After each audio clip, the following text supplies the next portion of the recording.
Sikap kritis itulah yang menciptakan hadirnya rasa tidak senang dalam diri seseorang yang mengidentikan dirinya sebagai seorang raja. Banyak yang mengatakan kepada saya bahwa kini tiba saatnya untuk melakukan suatu gugatan, suatu declaration of our objection, atau suatu sikap resmi sebagai warga negara Republik Indonesia yang sah terhadap perlakuan berlebihan berupa suatu pelanggaran etik dan tindakan melawan hukum yang dilakukan oleh saudara Rosa Urbaningrum.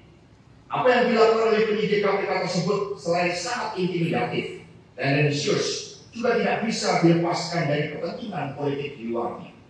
Dalam panggung besar politik di Indonesia, apa yang terjadi tidak bisa dilepaskan dari sikap-sikap politik yang saya sampaikan sebagai Sekretaris Jenderal DPP PDI Perjuangan. Sikap kritis itulah yang menciptakan hadirnya rasa tidak senang dalam diri seseorang yang mengidentikan dirinya sebagai seorang raja. Pertama, penolakan terhadap kehadiran kesebelasan Israel dalam Piala Dunia U20 tahun 2023. Sikap resmi PDI Perjuangan berpijak pada konstitusi sejarah dan prinsip-prinsip kemanusiaan yang tertuang dalam Dasar Sila Bandung. Pembebasan dan kemerdekaan Palestina adalah komunika politik yang ditandatangani oleh pemerintah Republik Indonesia dalam Konferensi Asia Afrika tahun 55 di Bandung. Ini yang kita tandatangani bersama dengan 29 negara yang lain. Sikap ini terbukti benar. Akhirnya, bukan hanya Ibu Megawati Soekarno-Putri dan PDI Perjuangan yang kokoh dalam prinsip, namun dunia pun kemudian mengutuk Israel atas kekejamannya di Gaza. Inilah Satyam Eva Jayate yang pertama. Kedua, sikap penolakan terhadap perpanjangan masa jabatan Presiden Jokowi atau penambahan masa jabatan 3 periode. Prinsip yang dipegang oleh Ibu Megawati Soekarno-Putri adalah berpijak pada Undang-Undang Dasar Negara Republik Indonesia tahun 1945 pasal 7. Ini yang dijalankan dengan seluruh-seluruhnya, yang menyatakan bahwa masa jabatan presiden dan wakil presiden hanya 2 periode. Akhirnya seluruh masyarakat sipil, mahasiswa dan akademisi menolak hal ini, dan inilah Satyam Eva Jayate yang kedua.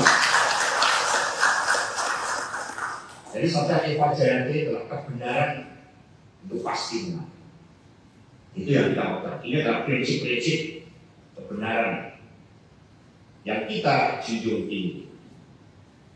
Yang ketiga, ketika konstitusi dikebiri dan demokrasi terancam mati melalui keputusan MK nomor 90 tahun 2023, inilah abuse of power dengan menggunakan hukum dan diduga penuh dengan intimidasi dan penggunaan kekuatan kapital akibat campur dengan Presiden Jokowi dan Ketua MK saat itu Anwar Usman. Sikap tegas Ibu Megawati Soekarno-Putri terjadi karena ketaatan pada peraturan perundang-undangan. Apa yang terjadi di MK ini akhirnya tercatat sebagai titik paling gelap dalam sejarah demokrasi Indonesia. Dan inilah Satyam Eva Jayate, sebab konstitusi itu memiliki roh.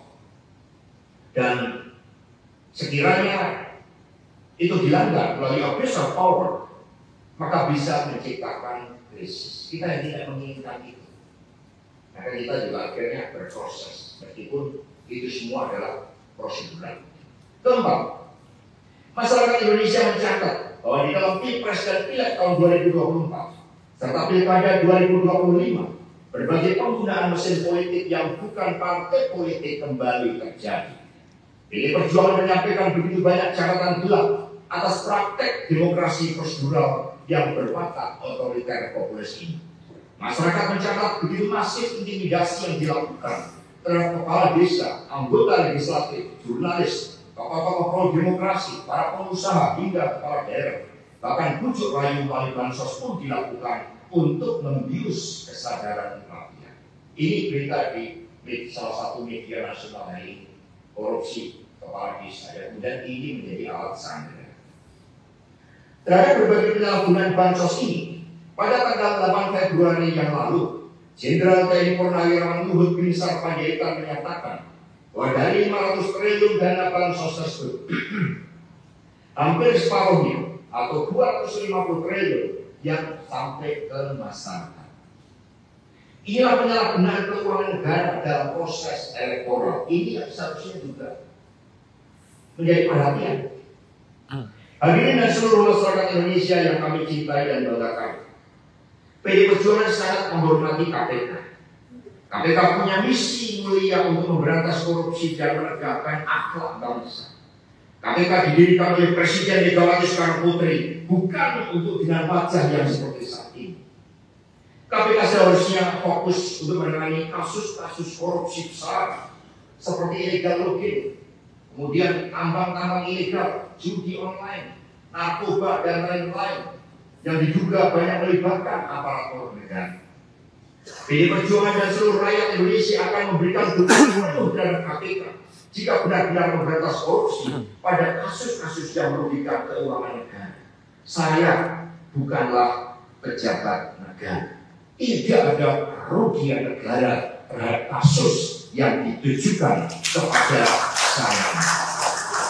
Download Tribun X sekarang, menghadirkan lokal menjadi Indonesia.